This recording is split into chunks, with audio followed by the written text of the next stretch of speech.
Bueno, entonces sigo. Vamos a dar esta clase. Seguimos en base a la presentación, que la primera, ¿sí? Vamos a hacer una recapitulación breve y vamos a avanzar en todo lo que es temas de lo que es el problema de investigación. Estuve mirando en el grupo de metodología de administración y comunicación, ya me mandaron 4 personas sus temas posibles de investigación. Ninguno atinó una hipótesis, una persona hizo preguntas de investigación. Ese es otro ejercicio. Más adelante vamos a ver cómo se plantean las preguntas de investigación. Entonces va a ser importante que cuando hablamos de enunciar temas, los temas son oraciones, ¿no? O sea, son sintagmas breves con sujeto y predicado, ¿no? Lo decimos así. Siempre les voy a tirar alguna cuestión gramatical porque claramente esta es mi área de investigación.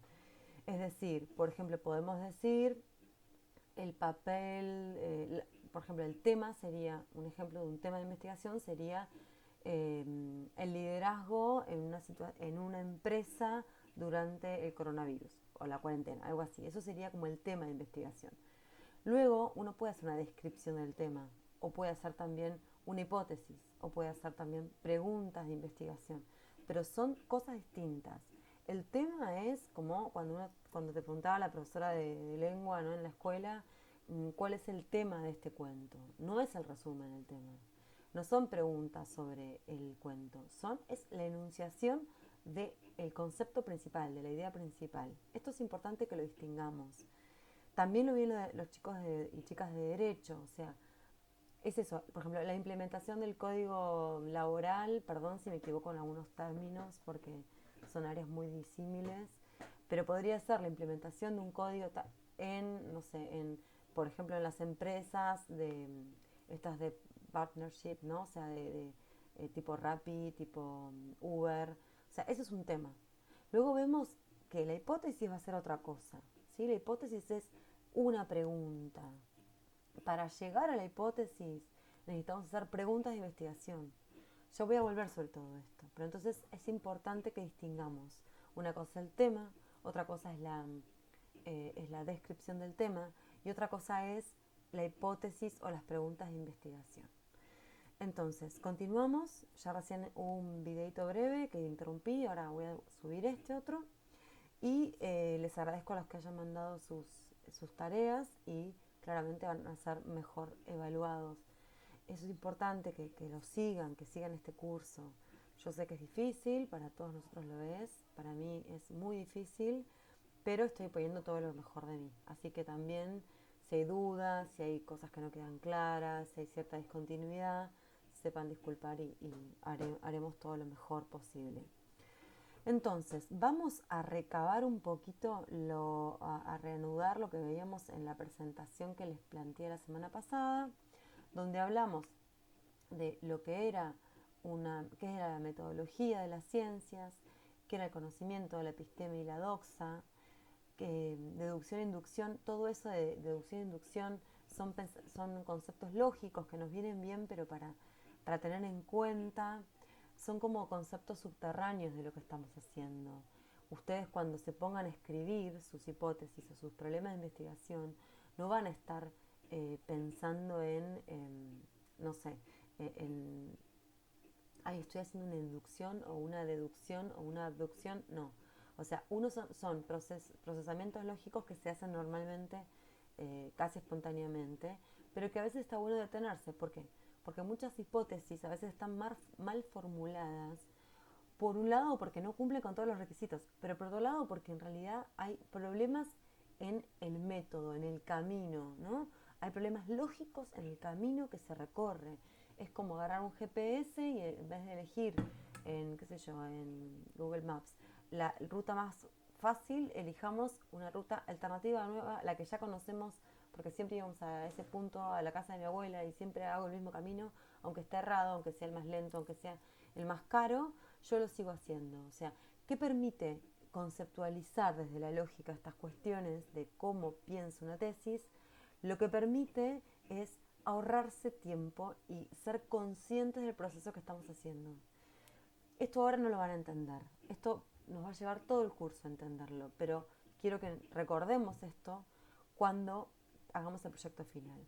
La mayoría de las cosas que estoy dando en las primeras clases no es que lo van a tener que devolver o desarrollar, digamos, pero sí van a tener que internalizarlo, ¿sí? Esa es un poco la idea. Es como el yoga o cualquier práctica física. Uno primero tiene la teoría o entiende o trata de entender, pero luego hay que ponerle cuerpo a esa teoría. Bueno, hablamos de las ciencias formales, eso es más que nada como para hacer un paneo, hablamos del paradigma, hablamos de los procesos de deducción e inducción, y hablamos de la hipótesis, que decíamos que es una conjetura, que cuando tenga que estar, que en realidad una hipótesis es una conjetura, una idea que tiene que ser validada o no. Para este curso a mí me viene a la cabeza la serie del caso Nisman, no sé si alguno lo vio, si no lo vio, es medio bajón, no sé si es la mejor serie para este momento y es muy repetitiva, pero es interesantísimo cómo se plantea en un momento de la serie, que vienen unos personajes, unos especialistas de investigaciones en criminalística de Estados Unidos, del FBI, y que en una de las entrevistas dicen, nos llama la atención el camino al inverso que hizo la justicia argentina, que es como más como lo diría Sherlock Holmes, ¿no? O sea, ese camino a la inversa de que con una, digamos, con una solución del caso, busco las pistas que encajen en esa resolución y no se produce un trabajo de inducción. No sé si se entiende. O sea, lo que ellos criticaban era que en Argentina nuestro procesamiento lógico de investigación era basándonos en un horizonte de resolución del caso, se desglosa todo el caso. Y en la ciencia no actúa así. Uno puede tener una hipótesis y tiene que hacer el camino para refutarla, para confirmarla, pero no podemos plantear la tesis primero, ¿no? O sea, no podemos llegar a decir, como decíamos, ¿no? Una hipótesis que está validada muchas veces se transforma en teoría y luego se transforma en ley. De alguna manera, ley en el concepto de ciencia, no en el concepto jurídico, claro, para los de derecho. Entonces, de alguna manera, nosotros nos enfrentamos con un tipo de procedimiento en la justicia argentina, según lo que veían ellos, y sobre todo en este caso, que es un caso paradigmático y súper complicado, donde estaban también muchos intereses políticos entremezclados, o están. Entonces es muy fácil caer en, bueno, esta es la ley, ¿no? O sea, esta es la tesis. Voy a hacer un camino para llegar a esa tesis, o voy a encontrar las pruebas de esa tesis. Eso no es el camino, o sea, ese no es el camino. Si bien ustedes, algunos serán expertos en criminalística y me dirán, bueno, pero la criminalística funciona así, con conjeturas, con ideas previas. Sin embargo, hay diferentes modos de afrontar esto mismo, ¿no? Y la serie de Nisman lo plantea perfecto, porque además está bien hecha, porque busca la objetividad. Entonces escuchamos una campana, la otra campana, una posible explicación para una teoría de que fue asesinado, otra explicación para otra teoría de que se suicidó. Entonces es bien interesante como ejercicio de pensamiento y de objetividad. Para mí es alucinante. Por ese lado, véanla, aunque sea vean 2 capítulos como para que tengan idea de lo que estoy diciendo. Eh, es, no sé si es una buena serie para la cuarentena, porque a nosotros nos toca muy de cerca. Pero es interesante el planteo que hacen los del FBI diciendo, a ver, esta gente hizo las cosas al revés, ¿no? Ni siquiera Sherlock Holmes, digamos, aunque sí trabajaba desde la abducción, ni siquiera él planteaba eso. O sea, porque siempre tiene que haber una conjetura, una hipótesis, pero uno tiene que tener la capacidad y la flexibilidad de ver que en el desarrollo de la investigación esa hipótesis puede ser refutada, ¿no? En el contexto de un curso de tercer año, de último año de la carrera, como el de ustedes, una hipótesis bien formulada, bien aceitada, es difícil de que falle, digamos. En el mundo de las ciencias duras hay gente que trabaja y hace tesis doctorales sobre hipótesis fallidas. O sea, eso existe en la ciencia. La ciencia no puede avanzar si no hay hipótesis fallida. Y eso vale un montón. Es como si estamos buscando la vacuna para cualquier virus, tenemos que aceptar que puede haber investigaciones enteras, tesis enteras, desarrollos, experimentos que lleven a un resultado fallido. Lo que pasa es que en las ciencias humanas o en las ciencias sociales no tendemos a proteger de alguna manera o asegurarnos que antes de que sea una tesis fallida, hacemos todo un trabajo de campo y de investigación y necesitamos mucha teoría para confirmar en eso. Pero las ciencias experimentales trabajan de otra manera, porque, la materia es dinámica, digámoslo así, ¿no? Ya vamos a ahondar en esto, no se preocupen que es mucha introducción y que tal vez están todavía tratando de entender de qué va esto. Vamos a tener paciencia. Entonces, decimos que es una conjetura y la verificabilidad puede ser directa o indirecta. Vuelven a la diapositiva 11. Decíamos en la clase pasada, una hipótesis tiene que tener ciertas características. Será tingente, o sea, adecuada, no puede ser un delirio, ¿no? Los marcianos metieron el coronavirus, o sea, a lo mejor fue así, muchachos y muchachas, a lo mejor fue así, pero lo cierto es que no podemos, digamos, si no tenemos herramientas suficientes, no podemos lanzar un delirio, ¿no? En una hipótesis. Tiene que ser posible, o sea, tiene que darse la posibilidad de ser sometida a prueba y tiene que ser compatible con hipótesis anteriores que hayan sido confirmadas. Esto es importante, ¿por qué? Porque no estamos solos en el mundo investigando estos temas. Estoy convencida de que cualquier tema que se les ocurra a ustedes o a mí ya fue investigado de alguna u otra manera, incluso yo que estoy en carrera de investigación. No es que nos basamos en de la nada, tenemos siempre hipótesis o tesis detrás. Y otra cosa que la hipótesis tiene que tener es que tiene que tener un poder predictivo o explicatorio. O sea, si yo hago un estudio sobre la hipótesis de, la característica de personalidad de un líder de una empresa para manejar todas las inconvenientes en relación al virus, al coronavirus, yo tengo que pensar que también eso puede ser explicativo para otra empresa, ¿no? Para Coca-Cola FEMSA y para Bagley, qué sé yo, Bagley no existe más, bueno, no sé. Pero digamos, no sé si existe o no, no sé, ustedes me dirán. Pero lo que quiero decir es que tiene que tener la posibilidad de ser predictiva, es decir, que esa tesis, esa hipótesis, nos lance a pensar en algo que pueda pasar también en otro lugar y tiene que ser explicatoria, o sea, con esa hipótesis te tiene que poder abarcar, digamos, y explicar un fenómeno con sus variables. Y ahí de paso les voy introduciendo palabras nuevas.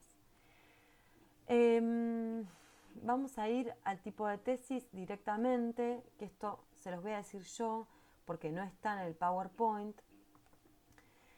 Y después les voy a subir un resumen de esto. Son mis apuntes de clase. Lo voy a hacer por esta vez porque yo entiendo que puede ser un poquito como apabullante todo este tema de tanta información. Entonces, vamos a ver. Estoy saltando algunas cosas. Para formular una hipótesis, esto sí se los voy a poner en el PowerPoint. Tenemos que la formulación de una hipótesis tiene características distintas a nivel gramatical. Una hipótesis se puede enunciar como una oración de oposición. Es decir, por ejemplo, cuanto más edad tiene un adolescente, menos admite la influencia de sus padres. Eso es una relación de oposición. Más edad, menos obediencia. Una hipótesis puede estar formulada como un paralelismo. Cuanto más información tiene el ciudadano, más participación política hay, ¿no? Es otro modo de más y más. La otra forma es la relación causa-efecto. Si fumas, eso causa cáncer. O sea, esa es una hipótesis, además comprobada, que si hay esto, existe esto otro. Causa y efecto, ¿no? Se pueden imaginar un montón de ejemplos para esto. Después está la forma recapitulativa, que es la de varios elementos situados como hipótesis. Por ejemplo, los motivos de por qué los estudiantes de la universidad militan en partidos de izquierda. Yo ahí lo que quiero hacer es decir, no es que hay un solo factor que haga que los estudiantes de universidad militen en la izquierda en general, sino que hay muchos motivos. Entonces, esa es una forma recapitulativa, es una hipótesis de trabajo súper interesante. Y hay otra forma, por último, que es la hipótesis en formato interrogativo, que es la que tiene como tal vez más facilidad. Es, ¿influye el aspecto físico en los votos presidenciales? O sea, si hay un candidato presidencial que es guaperas, que es lindo, que es agradable, ¿eso influye en el votante? Yo les diría que en las últimas elecciones, no, en las anteriores, yo ya había escuchado a varias personas de clase media formada, mayores de 60 años, diciéndole voto a Macri porque me parece buen mozo. O así lo escuché con Lustó y con un montón. O sea, eso está estudiado. ¿Cómo lo podemos enunciar? Es, ¿influye el aspecto físico en los votos? Fíjense que en todos estos casos tenemos variables, ¿sí? Variables. Un factor y otro factor, podríamos decir, que se interrelacionan. Los motivos con los estudiantes, la obediencia de los padres, la edad de los niños, la edad de los adolescentes, la obediencia de los padres, la información pública, participación política. Son como que hay ahí muy claramente dos variables, le decimos nosotros, dos cosas que se ponen en relación, digamos. Esas dos cosas que se ponen en relación las tienen que tener en la cabeza ya, o sea, porque vamos a tener que lograr hacer un proyecto de investigación en esta materia. Entonces, es importante eso, ¿sí? Esto me lleva a decirles también que tenemos que evitar las hipótesis mal hechas. Las hipótesis mal hechas serían, ¿por qué a los niños no sé, por qué a los niños menores de 6 años les cuesta más estarse quietos? Eso no es una hipótesis aceptable. En el libro de Hernández y Sampieri, que no logro subirlo, así que voy a hacer directamente un drive para compartírselos porque es un archivo muy pesado, plantea con mucha claridad este tema de que hay hipótesis mal hechas. No puede ser dónde, ni por qué, ni cómo. Olvídense de eso. O sea, no son preguntas de ese tipo. No son preguntas que orienten a una respuesta de cómo, dónde y por qué. Son la pregunta de una hipótesis o la formulación de una hipótesis tiene que ser algo directamente vinculado con, con una variable y otra variable, ¿sí? En Hernández y Sampieri van a ver, ahora voy a buscarles el capítulo, exactamente cómo va este tema. Bueno, entonces vamos a seguir por ahí. Es decir, tenemos que pensar dos variables, ¿no? Esto suele ser de las cosas que más nos cuestan. Y una vez que formulamos la hipótesis, vamos al cuadro del 11, tenemos que tener en cuenta que nosotros creamos se nos ocurren hipótesis, pero que esas hipótesis vienen, digamos, de momento que me están interrumpiendo de nuevo. Bueno, yo sabía que esto podía ser interrumpido. Mi hija me dijo que Minnie Mouse tenía un gato. Bueno, es maravilloso esto. Vamos a ver si logramos avanzar un poco más. Entonces, de a poco, porque para llegar a formular una hipótesis tenemos que tener en cuenta que antes tenemos que plantear lo que es el problema de investigación. Y yo todavía no llegué a eso. Entonces, vamos de a poco y vayamos pensando los temas que tenemos en la cabeza. De esos 5 temas que escribieron, piensen en uno que más les apasiona, que sea más contingente no, que sea más contundente, que puedan sacarle más partido. Por ejemplo, si a alguno de ustedes se les ocurre un tema que está buenísimo, pero no tienen relación con eso, mejor elegir un tema que tenga que ver con la empresa donde trabajan, con la escuela donde trabajan, con situaciones, por ejemplo, de discapacidad que viven en sus familias. O sea, piensen en temas que estén vinculados con su preocupación de hoy, del día a día. Está buenísima toda esa expresión de los temas porque uno bucea cuando pone temas.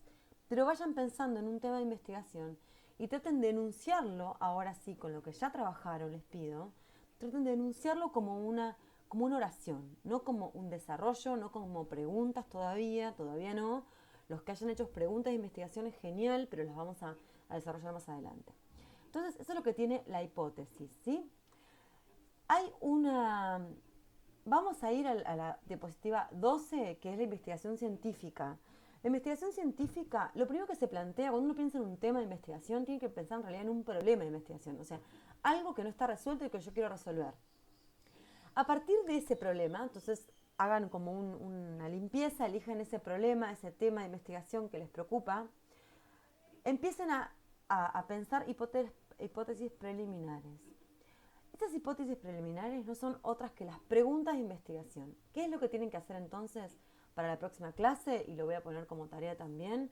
Es escribir todo como si fuera un brainstorming, o sea, como si fuera una lluvia de ideas, todas las preguntas que se le ocurra, lo que sea, lo que sea, lo que sea, sobre ese tema.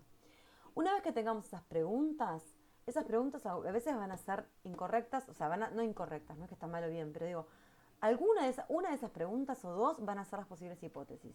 Bien, o sea, como ejercicio se los voy a dejar. Sobre ese tema de investigación elijan uno, hagan millones de preguntas de investigación, las que sean, por qué, cómo, cuándo. Y a partir de ahí vamos a convertir una de ellas en una hipótesis, ¿sí? Volvamos entonces a la diapositiva 12, estoy ahí ahora.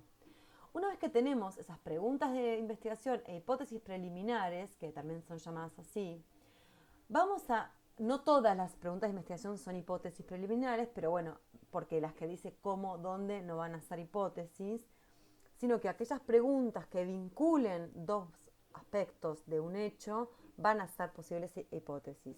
Y ahí empezamos a buscar hechos adicionales, es decir, empiezo a investigar. ¿Y cómo investigo? Empiezo a investigar, empiezo a buscar más información, porque a lo mejor conozco el tema, pero no tanto. Entonces, a partir de un sondeo mínimo sobre este tema, podemos entonces formular la hipótesis. O sea, la mejor pregunta de investigación se va a convertir en una hipótesis.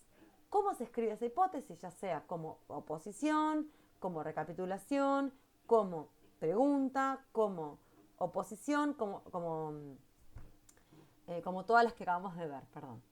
Entonces, después de eso, vamos a pensar, pero esto les cuento cómo es el proceso de investigación científica en general, ¿no?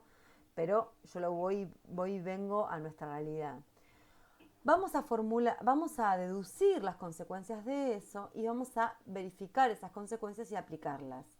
La aplicación, en nuestro caso, no es tan claro en esta instancia, en este nivel en el que estamos en este curso, porque claramente, salvo que hagamos un proyecto que tenga que ver con algo de la universidad, que esto se ha hecho otros años y es súper rico. Por ejemplo, un compañero de ustedes de otro año hizo un trabajo sobre el uso de la biblioteca y fue súper aplicable y útil, porque de hecho se nutrió la universidad de esa investigación.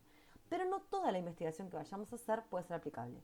Si uno de ustedes es jefe de su propia empresa, es genial como espacio de laboratorio en estos temas, porque los va a ayudar igual después a aplicar, qué sé yo, no sé, meriendas saludables, porque ven que mejora el rendimiento. O sea, esto puede dar para muchas cuestiones en la aplicación. Pero cuando uno está haciendo recién tercer año de la carrera, no tiene tal vez todavía como muy claro dónde se podría aplicar lo de uno, y además uno tiene unos recursos limitados. Ustedes no son investigadores de CONICET, no tienen fondos para eso, o sea, los recursos son limitados.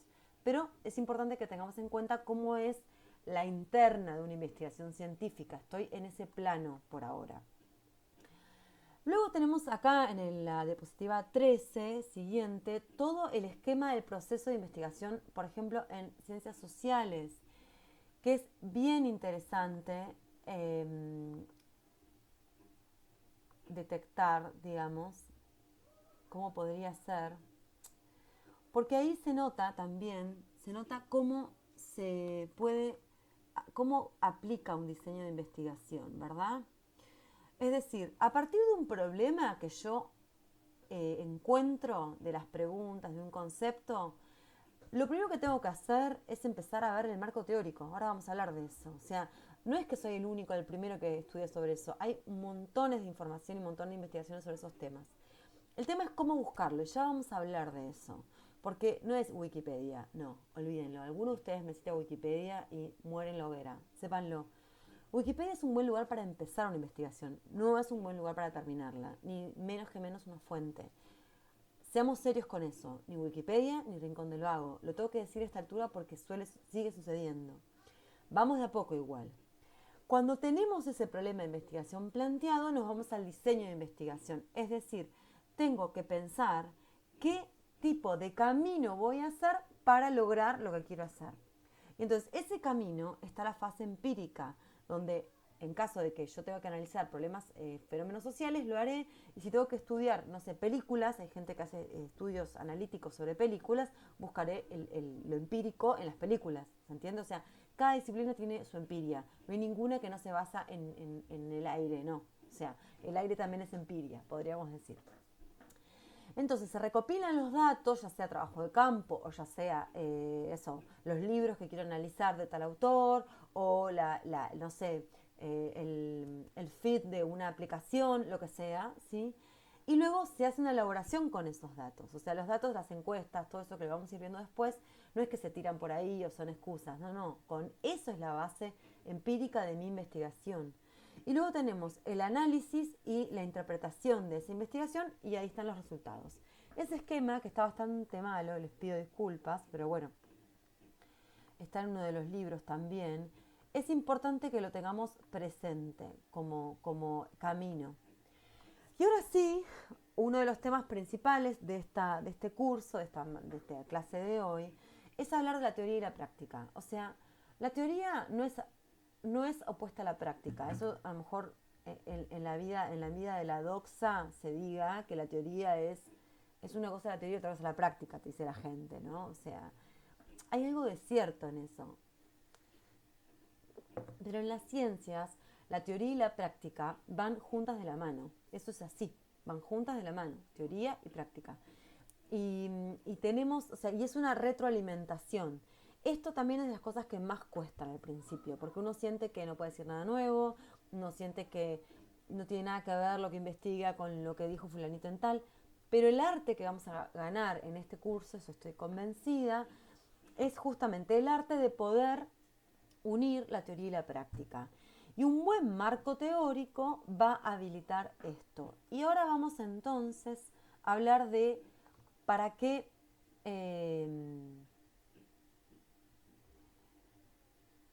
momento, porque tengo un montón de cosas en mis apuntes, en mis chuletas. ¿Qué pasa con la teoría? ¿La teoría para qué sirve, no? La teoría lo que hace es conceptualiza la realidad, ¿sí? Y permite hacer un marco, permite, digamos, encuadrar los conceptos. Cuando la teoría es capaz de conceptualizar la realidad o sistematizarla como resultado de aplicar un método a un cierto repertorio de problemas, experiencias y procesos históricos definidos en un tiempo y espacio. Es decir, la teoría tiene que ser capaz de conceptualizar cuestiones, ¿sí? Y sobre todo las cuestiones de la realidad y sistematizarlas. Tiene que poder explicar con generalizaciones la realidad. Entonces, por eso vamos a la teoría, porque si queremos hablar, por ejemplo, del trauma colectivo, que es un concepto en sociología que se está empezando a trabajar mucho con esto del virus, es importante que podamos nombrar aquello que estamos viviendo todos. O como el imaginario colectivo, ¿no? El imaginario colectivo de muchas cosas. El imaginario colectivo del argentino, que nos consideramos la nación más rica del mundo cuando no lo somos. Y cómo actuamos muchas veces a nivel de consumidores como si lo fuéramos. O sea, hay mucha conceptualización teórica que nos envuelve y nos orienta. Y ahí vamos entonces hacia eso. ¿Para qué sirve la teoría? Y ahí tenemos el cuadrito este. Primero, la teoría ayuda a profundizar. Por eso ahí les puse un lago, ¿no? Profundizar. Yo puedo tener una idea buenísima, una hipótesis espectacular, un campo de trabajo genial, pero si no tengo marco teórico no puedo profundizar, ¿sí? Luego la segunda imagen de derecha a izquierda, se la estoy leyendo, es la de brújula, porque la teoría nos orienta. Si yo estoy muy perdido en un tema, voy a los papers que trabajan sobre ese tema y eso me puede hacer orientar en mi investigación. Luego lo que da es un código, una decodificación, permite llamar las cosas por su nombre, que es un montón. Cada disciplina tiene eso, una ley es una ley, una norma es una norma. En cada disciplina tenemos un concepto En comunicación, el discurso es un concepto, o sea, todo tiene una conceptualización, ¿sí? Luego, también la teoría nos sirve para seleccionar, clasificar y distribuir, es decir, esto es un fenómeno, esto es un evento, o sea, la teoría nos sirve para delimitar campos y para diferenciar las cosas. Y por último, la bola de cristal es que la teoría es predictiva. La teoría es predictiva, la literatura es predictiva. No tenemos que ir a ejemplos muy lejanos, ¿no? Yo todo el tiempo me estoy encontrando con textos literarios, por ejemplo, o incluso textos teóricos que predijeron, ¿no?, lo que está pasando hoy acá. La teoría es predictiva también, nos permite saber los alcances de un fenómeno, ¿sí? Entonces, ¿para qué sirve la teoría? Para mucho. Profundiza, orienta, decodifica o da códigos, selecciona, diferencia y es predictiva. Por último, acá le puse también otro cuadro un poco nefasto, pero que nos muestra en la diapositiva 15 los principales componentes de información, controles metodológicos y transformación de información. ¿Qué pasa? Yo puedo tener las teorías, recuadro principal de arriba, las teorías. Las teorías me permiten hacer una deducción lógica y de ahí llego a la hipótesis. La hipótesis puede nacer de uno, pero en esta instancia inicial va a nacer de uno. Pero la teoría alimenta la hipótesis, ¿no? Esa hipótesis va a llevar a la contrastación de hipótesis y a generalizaciones empíricas, ¿sí? Pero también a interpretar, instrumentalización, escalaje y muestreo. Puede también incluir observaciones, puede incluir medición, resumen de muestras y estimación de parámetros. Eso de ahí abajo correspondería más a un trabajo de campo, ¿sí? A un trabajo cuantitativo. El circuito del medio de hipótesis, contrastación de hipótesis, decisiones de aceptar o rechazar y generalizaciones empíricas puede venir con disciplinas más qualis, pero tanto la quanti es la cantidad, las estadísticas, el dato duro, ¿no?, como los experimentos que fallaron y los que no fallaron, y la cualitativa tiene más que ver con la calidad, ¿no?, o sea, con lo intelectual, con el desarrollo de ideas, ¿sí? La mayoría de las investigaciones en ciencias humanas, en ciencias sociales, incluyen las dos. Todo eso puede llevar a generaciones empíricas, pero no hay más que cuando se contrasta la hipótesis, lleva una inferencia lógica que va a la teoría, que implica también esa formación de conceptos y formación de proposiciones y ordenamientos de proposiciones. Es decir, es un circuito que tiene como muchas entradas y que llevan a simplemente la retroalimentación de la teoría. Bueno, hasta acá vamos a ver. Vamos a volver porque me pareció importante hacer ese incipit sobre la teoría, pero vamos a volver en marco teórico y ahora retomamos lo que es la hipótesis y su formulación, porque va a tener que ver con este trabajo que vamos a hacer. Entonces, decíamos recién, se puede describir la hipótesis de muchas maneras, por oposición, paralelismo, relación causa-efecto, recapitulativa y forma interrogativa. Estoy así cerrando, digamos, esta cuestión. Y ¿cómo sé que mi hipótesis es correcta? Digamos, eso sería como una pregunta que, ¿cómo sé? Usted, Eugenia, dice, no puede ser un cómo, un dónde. Bueno, tiene que tener dos variables. Dijiste, Eugenia, ¿cómo es eso? Una hipótesis, para saber que está bien formulada, tiene que tener una respuesta probable, ¿sí? O sea, que mi pregunta no sea como mi cuestión, no sea una cosa que no pueda implementar. Tiene que tener una claridad conceptual, tiene que ser clara, no puedo hablar de cosas etéreas. Tiene que ser operativa, tiene que tener un factor de operacionalidad, o sea, tiene que ser algo factible de comprobar. Tiene que ser lo suficientemente general para que sea aplicable a otras cosas y lo suficientemente específica para que pueda ser abarcado el trabajo de investigación. Y luego, por supuesto, tiene que poder ser comprobable, refutable y tiene que tener evidencia empírica. El tema de la evidencia, y voy a hablar sobre eso brevemente, es que la evidencia es algo con lo que nosotros no estamos acostumbrados a lidiar. Perdón para los que son de derecho, tal vez les parece como un poco raro lo que digo, pero en nuestra formación académica y escolar en Argentina no trabajamos como en otros sistemas desde la evidencia. En Estados Unidos, por ejemplo, en primer grado, cuando alguien argumenta algo, la maestra le dice, ¿y cuáles son tus evidencias? ¿No? Nosotros no tenemos un desarrollo en el mundo hispanohablante de la argumentación. No tenemos ejercicios de argumentación, no hacemos I6, no hacemos discusiones, ¿cómo le dicen? No hacemos debate, no tenemos algunas escuelas, pero en general no tenemos la práctica del debate. Entonces, todo eso hace que no sepamos a veces que para hablar y fundamentar y argumentar necesitamos evidencias, ¿sí? Entonces, es importante que empecemos a trabajar el concepto de evidencias. Yo no puedo sostener nada si no tengo evidencias al respecto, ¿sí? Entonces, eso es importante que empecemos a trabajar. Si no tengo evidencias, porque si no tengo evidencias, es doxa. O sea, en el bar te puedo resolver el mundo, pero no es ciencia. Sin evidencias no hay ciencia. Esto que estoy planteando claramente son parámetros de las ciencias que yo misma cuestiono. No lo voy a cuestionar hoy. Estamos buscando una vacuna. Pero la ciencia tiene sus falacias también en el desarrollo de su método científico. Pero no voy a hablar de eso ahora. Lo que sí les digo es, intenten buscar evidencias. No puedo llegar a hacer un proyecto de investigación sin evidencias. No puedo argumentar en un debate público qué es lo correcto o no es lo correcto sin evidencias. En Argentina se usa mucho eso. Si no, miren lo que fue el debate del aborto. No lo hablo por a favor, contra, no me voy a meter en eso, sino vean que eso no fue un debate, fue una exposición de posturas. No hubo diálogo. Tampoco los debates presidenciales fueron debates. No tenemos cultura de debate porque no sabemos argumentar. Entonces, una de las cosas que me encantaría poder destrabar, digamos, en este curso, si Dios nos ayuda, porque no sé cómo lo vamos a ver cómo implementar, es que podamos argumentar y tener evidencias de lo que argumentamos. Eso sería como un gol, digamos, para este curso.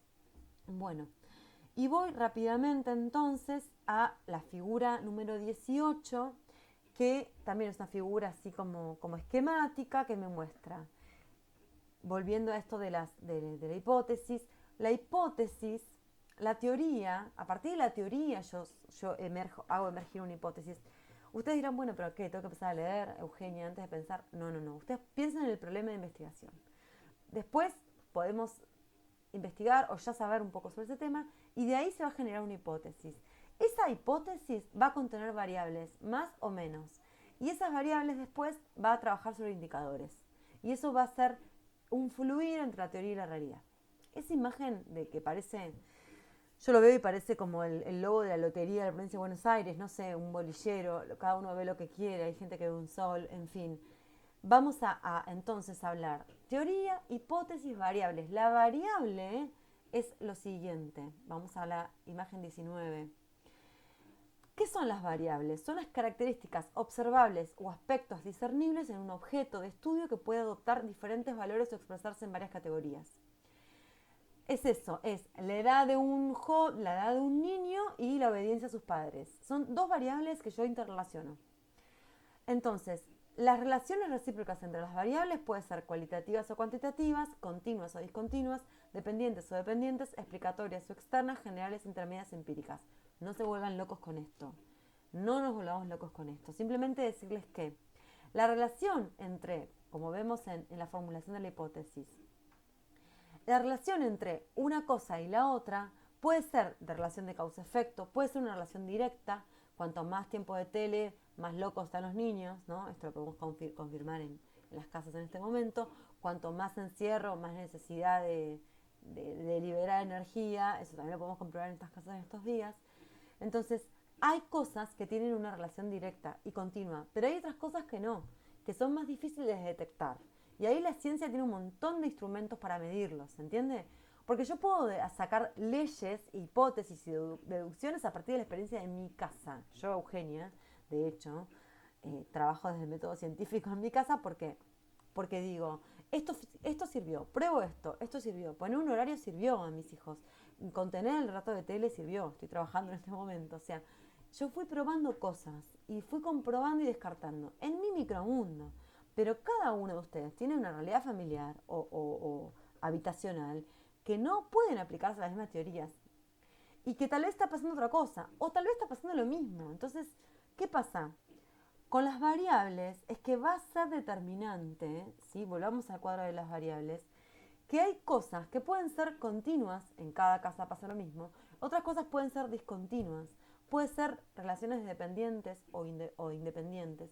Todo eso lo va a poder decodificar los sistemas de investigación que elijamos. Eso es importante, ¿sí? Ya vamos a hablar de los instrumentos de medición. Bueno, por ahora, a ver esta. No sé si avanzar porque tengo miedo de estar apabullándolos un poco. Pongamos el ejemplo de esta hipótesis. Yo tengo un problema de investigación que es situaciones de estrés, ¿sí? De angustia y tensiones y el concepto de cohesión social. Yo tengo una hipótesis, cuadro de 20. Mi hipótesis es que la cohesión social proporciona apoyo psicológico a los miembros del grupo sometidos a tensiones y ansiedades agudas. Esto es perfecto para este momento, no lo puedo creer. Ya lo tenía preparado para el curso pasado, pero nos viene bárbaro. Esa es la hipótesis que se le ocurrió a un señor. ¿Cuáles son las referencias existenciales de la variable? O sea, ¿cuáles son los dos aspectos de la variable que está relacionando en esa hipótesis? La cohesión social y las tensiones y angustias. Esos son como generales.